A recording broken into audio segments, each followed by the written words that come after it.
before Skinny Girl in Transit was fine.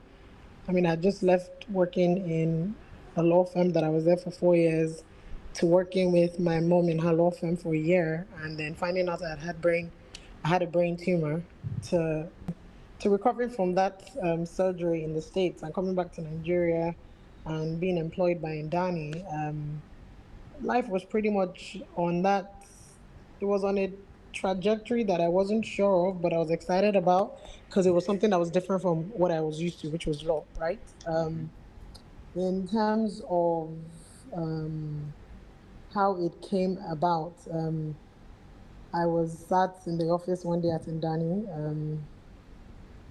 Onos, who was a producer then, walks up to me and he's like, listen, there's this lady who has this idea of a show about a plus size girl.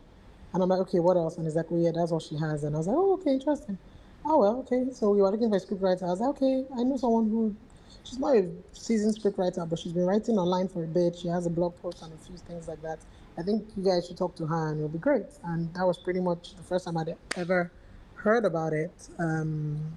Accelerate and fast forward to when we were given a go ahead after a script was written to shoot a pilot first so that we could see visually what it would look like. This idea that we all had in our heads. And we shoot the pilot of it. And I remember thinking to myself, this has so much potential. This has so much potential. We just need to be sure who we end up casting. Follow Storms was meant to produce it at this time, and so we had started doing auditions at Ndani. And if there's one thing that Ndani has been known for, at least if you've ever worked with people that work in Ndani, everybody wears multiple hats. You know what I mean? It's a very small establishment compared to the, by the grace of God and thankfully the mighty work that they do. It's literally a handful of people, literally speaking. And so I say that to say everybody wears multiple hats. And so it was one of those where she had gone to go and shoot another project. And so auditions were going on. She had done the first half of the day and she needed me to just sit in for the last half. And so I was playing around in front of the camera with, I remember the first, then DOP, Casey, I was just playing around in front of the camera. I didn't realize that he was recording anyways. So long and short, we send all the footage like we usually do to our guys on top. And I remember just being called to head office and they're like, and we looked through the footage. Boy, it's you that's going to do it. And the former head of corporate comms, her name was Lola Odedino. And she's like, boy, hey, you are the one that's going to act it. So, and she's saying it there, and Jadi Sola Oshibori is sitting next to her. And I'm like, Jadi, this is a joke, right? You guys know that I can't be doing this now. What are you talking about here? Please, I'm not interested. And she's like, no, no, Bimbo. You act, oh, have you acted before? I said, no, ma, only like in church and secondary school. She's not going to say, well, that's how life usually starts. Just try it and see. I said, ma, she said, Bimbola, try it and see. And I was like, okay, oh, no problem. And I remember even first day on set, Lola Maja was our head makeup artist. Fulu was there. Mohammed Atta was the director. It was just very interesting because, you know, we're like, what are we really doing? But let's be seeing it. I remember reaching out to Miss Ngozi to just say, hey, Ma, are you available? Then she had literally just recovered from her illness, you know what I mean? And so I remember even the first call and being very nervous because I wasn't sure if she was back into acting yet. And she's like, oh, sure, I'll come through, no problem. I remember sitting down with Jade when we were looking for who to cast as Shalewa, and I was like, listen, there's this girl that I saw in Giddy Up, and she was wearing red. I think she was wearing red or orange. I can't even remember the color. And she's like, oh, okay. And I was like, yeah, but she didn't say anything, no, but I not showed her the footage. I just showed her a screenshot because I taken a screenshot of it. And it was in the video, it was Makida Moka and then Sharon Oja at the back. And so she goes, oh, okay, you mean the lady that, this one spoke now, Makida. And I was like, no, the one that is behind her. And Jade was like, eh? But she didn't say anything. I was like, I know, but I don't know, something about her just makes me feel like, anyways, long and short, we end up casting myself, myself by force, and Miss Ngozi and Shalewa, and we shoot, you know, what we would call a pilot, what's in our minds we thought was a pilot season, right? And we put it out there. And I just remember just thinking to myself that this show has so much flipping potential. Partly because, again, like I said, it wasn't your typical. Again, we only had season one, right? And even that season one, I think our script was like, what, 10 to 15 pages? Dami Lebe was the writer. And I remember just thinking to ourselves, I think this thing has so much potential. Anyway, we shot it, and the reception was like, wow, this is mad. And so it's like, okay, guys, we need to do a season 2 now. And I'm like, okay, can I produce season 2? And I was like, they're like, oh, yeah, you can produce season 2 now. But can you produce and act it? I'm like, listen, I never done it before, but you never know. And the beauty of life is sometimes we really need to just try things out. I was watching something the other day, and this is a personal shout out to Nicole Asinigo. She used to work at Ndani before, which is wild. And Wow. she posted just something about how one day she was in a club out somewhere, and Charles Opalike walked up to her and is like, listen, I just got the rights for Living in Bondage, and I need a scriptwriter. Do you know any? And she's like, yeah, I am. And she remembers just stepping out of the club and Googling how to write a script. And it was very profound. It's not the first time I've heard the story, but you know how when you hear something in a new season that you're in and it has such a profound impact on you, it's one of those things where I've never sat down to take stock of my work, Skinny Girl or whatever it is, all the things that I've done in the creative space. I've never sat down to take space to take stock of it until recently. And just sitting down and thinking about how Skinny Girl started for me still and would always still just blow my mind. I just had something in my gut that this thing had so much potential. And so I sit down for season 2 with Dami Elebe, and we're just like, listen, I'm thinking this was going to happen. I'm thinking this is, again, I'm not a script writer. What I usually do is just tell my script writers, this is what I think this season should look like. What do you guys think? And then they're like, okay, I think this makes sense. Okay, you know what? Let's come up with a synopsis. Then from there, we'll be able to flesh it out. And I've just been really blessed, especially with SGIT, to just work with really amazing, invested script writers who get the storyline. You know what I mean? Again, like Yeah. I said, I literally just sit down with them and I'm like, guys, okay, this is what happened last season. This season, I think Tiwa should, I think Shaliwa should, I think Didi should. What do you guys think about it? Right now, this is what's currently going on. It feels like this is what people are going through. And they're like, you know what, this is mad. Okay, we'll script, and they will go and they will come back. I'm talking about even when they go back and come back with scripts, we max 2 drafts. But Wow. that's how invested all the script writers are, and that's how in sync we all were.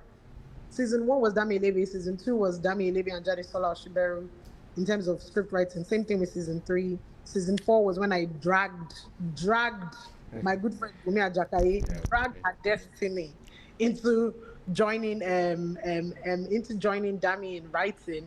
Season 5 was, I think, Lani, Bumi, Tokwe, Salisu, and then season 6 was, I think, Bumi and Lani. I can't remember. I mean, I guess you have to check it out Yeah, we'll to check it out. sure. But it's just been a very interesting.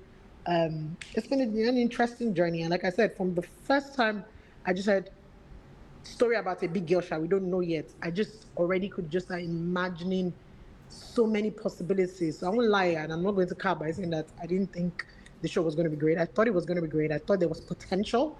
How big it has gotten still is something that I still can't get used to. And I'm being very honest with you. Yeah. And maybe that's just also because as the producer, for me and the way I work, I'm always more about the work than the accolades. Yeah. I don't know how to explain it.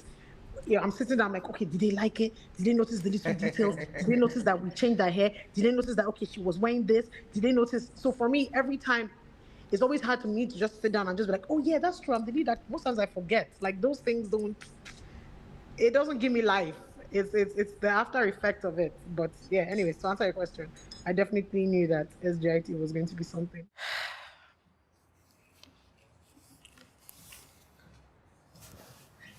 Hey, baby.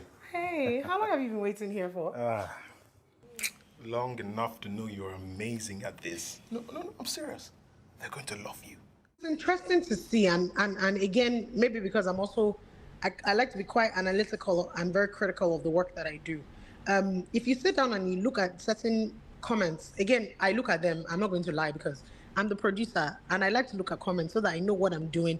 I take what I think is of relevance to me and what I think is constructive criticism, and I throw the rest away. I'll be very honest. I don't care. So you have an array where, first of all, let's acknowledge the fact that Skinny Girl is a show for the women. Most of the women who watch it are there for Ayomide and for Ayoola Mide's character, Olumide. They're not really there for everything else. Everything else that adds to it just gives it that extraness, right? And so I sit down and I remember that I created this monster because I created this monster. And it's very interesting to see how people are able to take Olumide in. I remember from even how I casted Ayobami to how I'm very intentional in terms of how I make sure his costuming has to make sense. And it's just a beautiful thing when you work with an actor like Ayobami, who is, sorry, I call him Ayobami, you guys call him Ayoola. like that, Okay. who is very invested in trying to make sure that he brings out his best as well. You know what I mean? Yeah. Even as friends, because we're very close, having conversations as to how just trying to make sure that even with your Aminu character they act in, there's not too much similarity, there's not too much in terms of deliverance, but you just see the passion in which he's willing to fulfill this character with. So the intention was to put this good-looking guy, but then show different layers and depths to him as well. Show his insecurities, which some people saw, some people didn't see. As a man who is dating this girl, whether she's plus size or not, he doesn't see her size. All he sees is her strength within, right? And so he's in awe of this lady who is trying to conquer the radio station and trying to conquer being an OAP, yet not scared or ashamed to talk about the fact that she has issues with her weight, which sometimes affects her self-esteem, and he's able to look beyond all of this and love her. The reality is, Tiwa is and only those around me that would agree. If you don't know me, you don't know me. Tiwa and Bimbo are so different. It's ridiculous. My dating life is zero to non-existent. All I do is walk and walk and walk. First of all. However, it was important to me when I first heard of a plus-size girl to break the narrative of what society expects us to look like. You know what I mean? Yeah. You watch certain scripts, and at times when people have reached out to me with certain scripts where it's like, oh, we want the big girl, she's a fine girl, but then she's friends to the finer girl who's slim. She's a plus-size girl, her weight is an issue, but her husband is always picking on her about her weight. I'm tired of all those stereotypical things like because the reality is, and people might not agree with it, and I don't have to always have statistics to prove things. Your size is only a fraction of who you are as a person, and it only becomes bigger than that fraction if you let it, right? The other day I was doing a live and a lady came on and she was talking about she doesn't know how I do it, that it's not easy for her as a BB, what did she call it? No, as a fat girl, PHAT. And I was like, sorry, what is that? And she now goes, pretty, hot, and thick. And I was laughing and I was like, first of all, when I say what is that, I'm being sarcastic because everybody knows Fat Girl, the movie from when Monique shot it, how many years ago? Yeah. I know what it means, but why do you go around calling yourself that? And she now goes, oh no, but she's thick and she's okay owning it and stuff like that. And I'm like, baby, when your mother and father gave birth to you, what's the name? What did they call you? She now told me her name. I said, so why can't you identify as that? Why do you let people? She now goes, well, I said, you don't seem to understand it. And it's a mind thing. And that's how society and just the world has evolved right now. If you if you choose to put a label to yourself, that's all people are going to see. If all you define yourself from the first time you're speaking to me, who I don't know you, is by calling yourself a fat girl, then it means that you've built your entire self, your entire mannerism, characterism, understanding, personality around this fat. Yes. And it doesn't make sense to me because you're so much more than your body size. So why do you let people put you into that box? And I say that to say, even when I do interviews, and that's why I haven't for years, when people ask me, oh, how have you come to love yourself? What is the worst thing people have ever said to you at your heaviest? And my response is always, have you met me? Do I look like someone that people will walk up to me and tell me, and I don't mean that in a condescending way to anybody. It's simply because I've chosen not to let any of that define me. Yes, ma'am. I am a person of integrity. I am a kind person. I am a very transparent person. I am a loyal person. I am a very assertive and very assured person. The confidence in which you see in me is not from anything materialistic. It's because of who I am and whose I am. I know who I am. I believe in all those things. And that's how it's able to translate.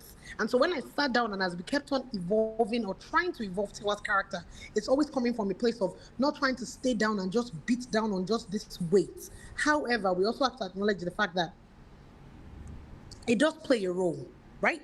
And so you have people who were once overweight and who have even lost the weight now. But even in their weight loss and in their weight loss journey and at the goal that they've attained right now, all they still see is that image. And so again, as much as we try, and at least I try, and thankfully with the amazing scriptwriters I've been able to work with, we try to give you fiction, but with a hint of reality. And I think that's the entire basis of why Skinny Girl is doing so great right now. It's so relatable. Not only just with Tiwa, with Mide, with Shaliwa's journey, with Wosi's journey, with Mommy Tiwa's journey. Every character, we try as much as possible to make sure that there's a real life integration into it. You can identify. If you don't see your mommy, Mama Tiwa, you see yourself in Shaliwa. You see that your friend who is so beautiful, but because society has told her that that's all she is, she's scared of showing her true personality and just shows you the outward shell. You know what I mean? You see a babe like Tiwa who chooses to be not quantified by her size. And you see a man like Mide, and society tells you that, oh, he would rather a slim girl like Shalewa. But the reality is men want flesh. They want something they can hold on to. And also the reality also is weight is different to different people. You know what I mean? Are you healthy? Are you active? And so it's for me, that is only the similarity in terms of the fact that trying to break the stereotype that a woman has to look this certain way to be able to get a man like Mide. A woman has to look this certain way to be able to. But apart from that, Tiwa is the winner. Because Bimbo's life, I'm not dating. Okay, we're working out, but the working out started after my brain surgery.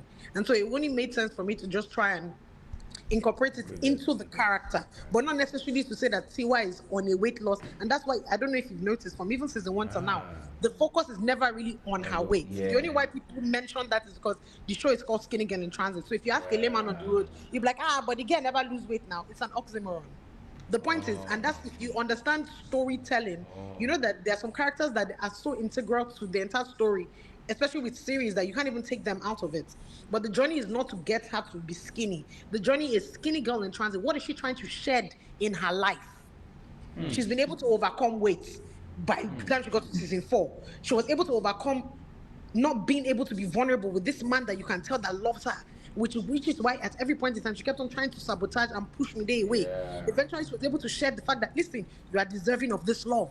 Then you get pregnant, and then she's pregnant now again. And now the society that's told you so many things. Once you're big, you have weight issues, you're going to be having struggles with conceiving, you're going to be having all these stereotypical things that you're not sure of, but society has told you. And so now she's trying to unlearn and unshed this as well. So that's another skinny that she's trying to get over. How can I make sure that I'm at my best form mentally or physically to be able to get pregnant? Okay, you get pregnant, you lose the baby. You now go back again to what society has told you. It has to be your weight. Maybe you didn't do things enough. So every point in her season, there's something that Tiwa is trying to overcome, that she's trying to shed.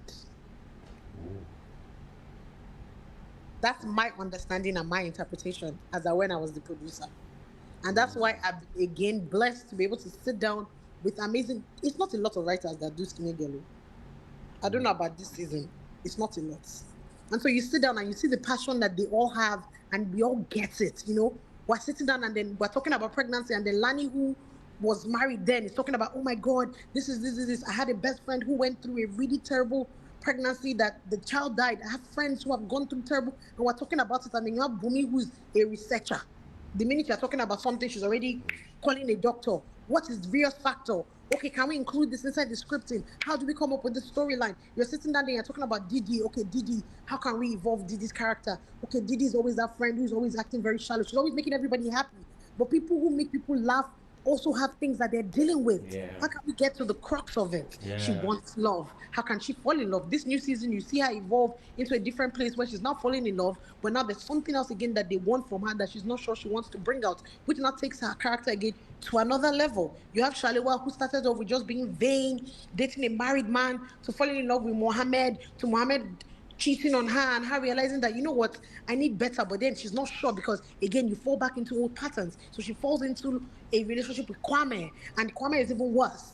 So Kwame is the definition of Mohammed, but without the physical abuse, without the emotional abuse. And so she sees it and she's like, no, no, no, no, no, no, no, no. I deserve better. And she's able to break that chain of dating someone that is useless and knowing that she's beyond just her physical attributes. And now you have her in this season where Mohammed is proposing and she's big enough to be able to say, no, this cannot happen. You cheated on me. We broke up. I got into a terrible relationship. Not your business, but I'm still trying to unpack that. I'm in therapy. I'm trying to become a better version of myself.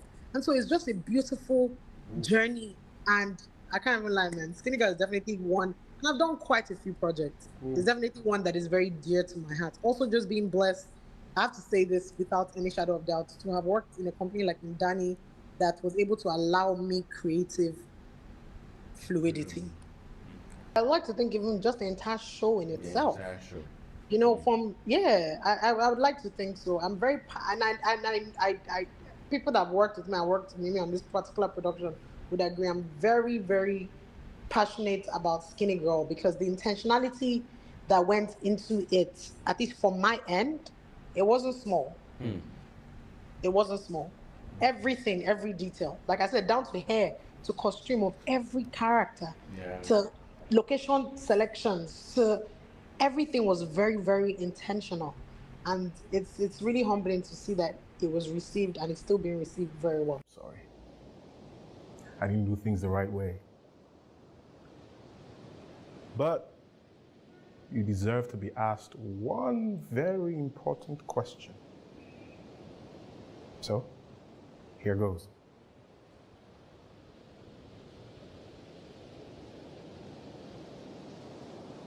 Tiwa, I worship. Will you marry me? I don't know if people remember that Tiwa and Mide as well went through therapy, although it was in a different light, marriage counseling. And that was very pivotal in their entire decision as to whether to get married or not. I don't know if you remember that season. I think it was season four, five. And it was heavy. That day, Emi Okolawo was the counseling. That should be fine. And they had a lot of back and forth, from children to how many children, to the type of wedding, to the conversation of Rios factor. There was so much going on. And I'm saying that to say, if there's one thing that everyone who has worked on this project has tried to do, like I said before, is try to just make sure that we're addressing things that are current and addressing things that are very, very timely in terms of what people are going through. This season, I did not produce it. I did not produce this season. I opted to just act in it. And so in terms of the therapy section in itself, I would have to give the shout out to Bumi Ajakaye, who and the writers who wrote episode one. I know Bumi was very intentional about making sure that we can't just bring Shaliwa. I keep saying we, but Shaliwa's character cannot just be brought back into the season acting like she didn't go through trauma with Kwame. And so it was very, very, very, very intentional for her to make sure that, listen, because again, people will ask, she could have gone through what she had gone through to just come back and just be smiling and happy, go lucky, you know? Yeah. She had just experienced this relationship that she was in where she had loved this guy, Mohammed, who had cheated on her. That is something that she's not yet unpacked. Yeah. While trying to unpack it, she falls again into this relationship with this guy who is great looking, has everything and dots in a row, but then now goes further to traumatize her the more by abusing her emotionally and physically. And so for us to go into another season with Shaliwa, definitely Shaliwa needs to be able to unpack and go back to Shaliwa of season 2, 3, 4, of loving herself and realizing who she is and realizing that her power and her worth is not in a man. And I can only say this now because Bumi Ajakaye held a space on Twitter last night, and it was about literally trauma after dealing with trauma after an abusive relationship and mental health. And so she spoke about how this was very intentional and how she needed people to see Shaliwa in this light, and they needed to talk about mental health and therapy and abuse. So yeah, I hope that's kind of Yeah, it what's in does. terms of It does. yeah. So shout out to Buma Jakaye for that. Oh, darling. Baby. You're looking so good. Oh my word! You're looking so. Give me a spin. How? Give me a. Come on. Give them. switch Are down. they ready? Hey. Everyone that has been casted on Skinny Girl in Transit, I've been very blessed and fortunate. There's a story behind everybody's casting and how I casted them. There's a story behind it, and I don't take it for granted. And it tells also when you're able to sell a story to people, they're able to buy into it, and then all they want to do is just deliver and over deliver. At the end of the day, like I said, it seems like it's not Skinny Girl. The first season aired in 2015. It's going to be 10 years next year. At this point, we're all family. Everybody understands their role to the point whereby even every season, once we sit down and we do a table read first, people are already like, I don't understand. Producer, please. Director, please. And they say director, because director is one of our script writers, right? Director, please, I'm confused. I'm not sure that Shaliwa will say this, so.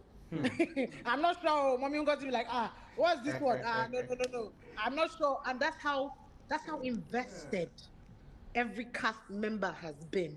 And it's a testament to just being able to not only tell and write scripts that are great, but also make environments conducive enough for these individuals as actors to be able to put their best foot forward. And then they see the end result. You two, you are gingered.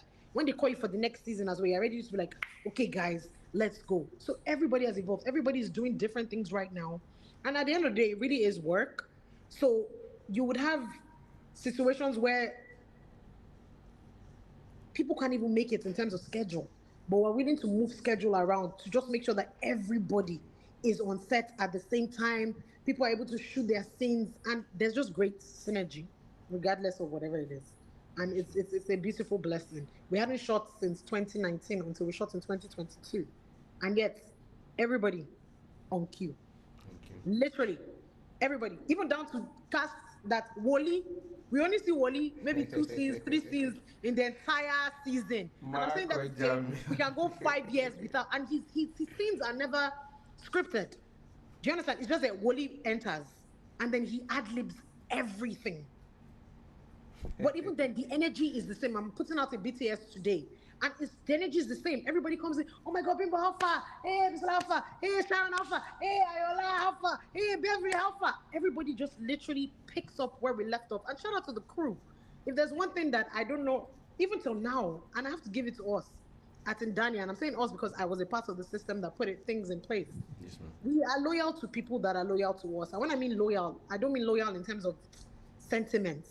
There's nothing as beautiful as a creative when you collaborate with people who see things the way you see things, which is why sometimes it's hard for you to want to shift to other hands, because the synergy is there. From our light person to our makeup to our costuming to, it's the same people who has been there from season 1.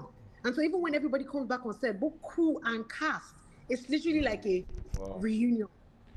And that's why the environment is always just conducive. Even when we're shooting 24 hours, one person has to do is just sing. Next, everybody just start to sing. Everybody shouted, oh yeah, last, let's push through. And I won't lie, it's always a blessing to be able to just do great things with people that you've been there with from the jump. It's always great. She knows her main daughter. You know your main daughter, don't you? Main daughter. Mommy, I'm very bad daughter. Mommy, what did I do? Very bad. Mommy, what did I do? Ó ṣe pàtí kò rántí pé òun ní ìyá. What did mommy say? What's that? Ọmọ burúkú yìí. What did I do? Ó ṣe pàtí bá mi translate ẹ̀ fún. What party did I go for? Orí ẹ̀ fọ́. Orí ẹ̀ ti fọ́ka síbẹ̀. Orí ẹ̀ fọ́ka síbẹ̀. Mama, why don't you follow me for my party? Imagine. Ó ṣe pàtí kò sọ fún mi.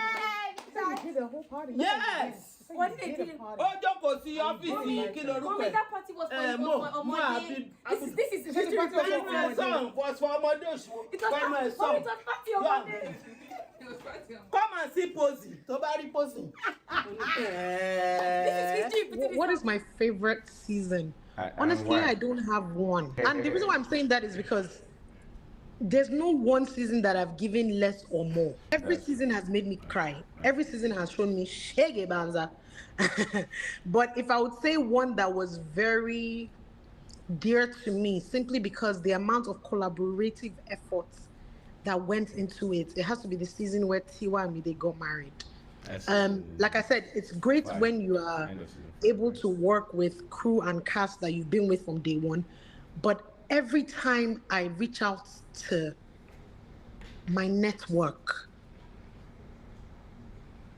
and even people that I just meet in passing, and I say, listen, there's something, I've never met you, would you be willing to? It's always a yes. And I remember when we wrote that scene, and I kept on telling them, don't worry, we can make this wedding scene happen. And they're like, but you sure? I'm like, listen now, we shot wedding scene in Soken. It's not Jadi Sola and I that did this, okay? No, we can do it, I can do it, don't worry. And I remember it's the first time I ever met the wedding planner that ended up doing the entire decor and setup for Tiwa Mide's wedding was on the set of It's Okay. Her name is Shike. Estelle, Etel Planning. I think that's what she's called. But her name is Shikemi. Beautiful lady. It's okay, was shot in 2016. I called her in 2018 or when to come and do this for me. And I tell her it's film, so your budget cannot be the same budget but yet there's decoration. The entire hall is decorated. The tables are set up. There has to be real food. There has to be, came through. I called Beams 24. I need Ashoke for Mide and Tiwa. They have a engagement scene. She's like, ah. And I'm like, it's not fake engagement. Like, they need to wear and co. They need to. She came through.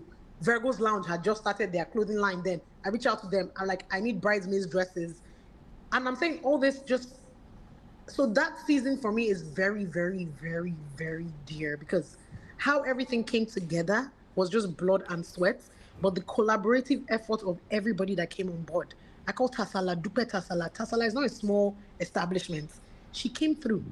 She came, collaborated with us, did Tiwa hair for the wedding day, stayed extra, adjusted it, left.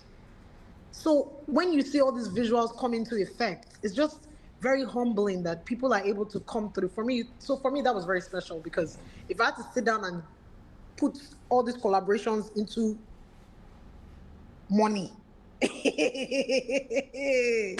that's killing me. He's joke. And so for me, that season was very, very important because it was so important not to try and miss out on anything. You know what I mean? Yeah, again, it's a film and people, the audience would just think, oh, it's not real, it's not. But it was important to try and create and make it as realistic as possible. And yeah, I guess that's one of my like highlighted season. But all seasons was special. Definitely. All of them. I think again, people, and when I say people, again, like I said, I know the bulk majority of people that watch the show are female, and Skinny Girl for some people is like real life. You know what I mean? And I know, and I don't mean this in a disrespectful way to any of the ladies who feel the same way, but I've been around quite an amount of fans who, when they talk about the show, in their minds, they are Tiwa. Do you get what I mean? And so I guess when they're that invested, sometimes they lose details of the evolution of the character and even in terms of the evolution of the storytelling. You started off with a show where this woman had wanted to get this radio job. She had gotten this radio job. The entire time she's been in the radio job, she's been trying to prove herself to her colleagues, not even just to her boss. Even when Hadiza was there, you know? And even when Mide's character initially started showing interest in her, she kept on turning him down. Not because she didn't think he was good looking or she wasn't interested. It was because she didn't want it to be that the credit she's getting on her work is because she's dating this man or because this man is talking to her. And so at every point in time in which Tiwa finally agreed to start dating Mide, down to even getting married to him, all she's always felt that she's had to do in her career is prove to him that first, I don't want your money. Secondly, I deserve where I'm at right now, whether I was going to be with you or not. So now imagine where she's been able to ascertain and get to this goal that is very important to her because her career is not beans. And now you're with a man who, yes, can move mountains for you, but you're not asking him to. Because at the end of the day, as a woman, it's important, not just any woman, as Tiwala Day, it is important to you that everything that is given to you is earned. And you are now telling her that, oh, you would, what was it that he said? I think he said he would give her the job. As opposed to her taking job in another station. Yeah. And she's like, you're confusing things. This is not a personal choice between me and you as boyfriend and girlfriend or as husband and wife. This is a career move that I need to be able to make by myself, right? And so with a show like Skinny Girl in Transit, it's very important that people understand that in marriages, dynamics are very different. Yeah, but everybody's understanding of it too is different. But at the core of it, regardless of whether you love your husband or you love your wife, you are still an individual. And so if you can't do things to make yourself happy, you become resentful. And so for Tiwa, it was that kind of, yes, I know you can, but I don't want you to. Don't always, and Mide has again, it's so weird how women don't see that Mide, as much as he's good looking and he's a great guy, he's also flawed. Mide has a savior complex. Mide wants to save everybody. He wants to save Barry from her hurt with Chris. But you can't. Nobody's asking you. You want to save Tiwa every time, but you can't. Nobody's asking you. Which is not a bad thing, but for some people, that's a red flag. But till today, nobody has ever mentioned the fact that that's a red flag. It's so Mide is perfect. Why is it that every time he tries to do something for Tiwa, Tiwa says no? Because there's sometimes when, where is it coming from? Why do you want to do it? It's to make your life Mide easier, not to make Tiwa's easier. Because if it's to make Tiwa's easier, then the first question you would ask her is, what do you want to do? How can I help you? And so for her, the journey was, after all these years that we've been together, with everything that we've been through, you still don't get that it's not you, it's about me. And so that's why she reacted that way. Eventually, I mean, she came around, because at the end of the day, with everything in relationships, right, there needs to get to a point where somebody needs to be willing to compromise. And people don't seem to realize that Tiwa has done a lot of emotional sacrifices and compromising in this relationship. And I guess hopefully as the seasons go along, they will eventually start to realize it. The fact that Mide is a great guy, he loves her, he spoils her with money, sometimes that's not enough in a marriage. You also want to be seen for who you are. What attracted him to her was her independence, her need to take charge, her need to own the things that she does and own it with her full chest. So that's what attracted him to her. So yet you not tell her that she should not be herself because what? He wants to help her. But she doesn't need his help. Wow. But again, like I said, you know, there's you coming up and creating the story, and then there's how people understand it, how people view it. And this feedback I'm giving, also I had women who were able to see beyond that and were able to be like, yes, if it was me too, I would turn it down. But then the bulk majority, but he's trying to help her because society has told, again, this is not a feminist fight, it's not annoyed with that. Please don't use that word in this interview. No. And I'm saying that because it's not, but it's great to be a damsel in distress, but be a damsel in distress when it needs to be, not when there's no need. Mide didn't need to save her in that moment. The girl has been so insightful for me, because when you're even pushing for certain things as a creative with your scriptwriters, because as all creatives, we have times when we push back on each other. I don't think this makes sense. And I'm like, no, I think this makes sense. And they're like, okay, yeah, this makes sense. And I'm like, no, this doesn't make sense. So even when we're able to finally get to the point of where we are in agreement and in union as to how we want to portray a character's development, to be able to see how certain people take it is always very insightful. Because for me, every season, regardless of whether I worked on it or not, based on the comments, it gives me a deeper insight as to the impact this is having, and how there are certain conversations that definitely still needs to be had. Definitely. And so it's very, very, no, I can't lie. It's very, the way it's developed my mindset and my mental growth has been very, very interesting. Wow. It's been very interesting, for sure. Wow. Yeah. Thank you very much. And that's because of the audience, because if they didn't give their honest feedback as well, and it'll be hard, you know what I mean? Because you don't always think you're getting it right. And so we sit down at least, well, I don't know about this season, but part of what made every season better as the producer for me was always being able to sit down with the entire crew and just comb through all the comments, regardless of how painful it is, to be able to say, okay, what are we doing right? What can we do right? What suggestion in this season from the audience makes sense that we can try and add into it? And that's why you see people coming back. Because they're like, people listen to us. Like someone commented, you people listen to us. Someone wrote, do you remember that we had suggested the name Ayoola before when they got married, that if they were to have children? It's interesting to see that how many years after that name was given to the child.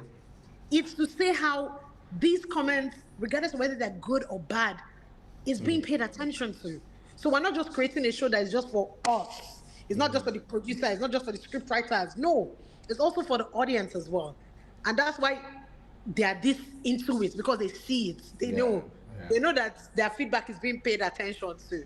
So yeah, Skinny Girl is definitely one for the book. Yeah, it is. Definitely, it should be put in a course in one school somewhere. Yeah,